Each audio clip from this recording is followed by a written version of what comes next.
আসসালামু আলাইকুম। কেমন আছেন সবাই? আশা করি সবাই ভালো আছেন। সবাইকে জানাই বাংলা নববর্ষর শুভেচ্ছা। কে কেমন কাটালেন আজকে ওইটা জানাবেন।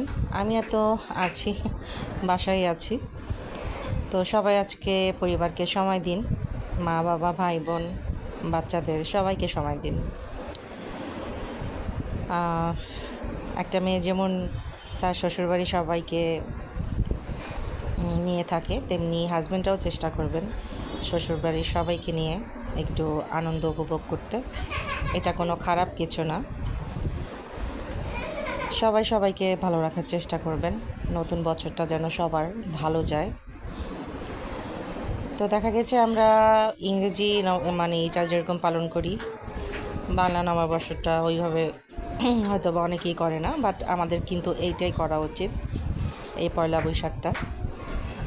তো এই বছর যেহেতু আমার মা নাই, তো আমার মন মানসিকতা আসলে কিছুই পারমিট করতেছে না। বড় আপা বলতেছিল যে বাসায় চলে আয়।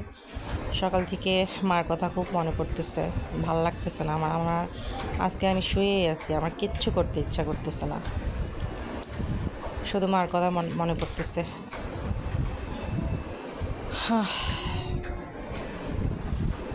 যাই হোক, যার মা বাবা বেঁচে আছে, শ্বশুর শাশুড়ি, সবাই তাদেরকে যত্ন নিন।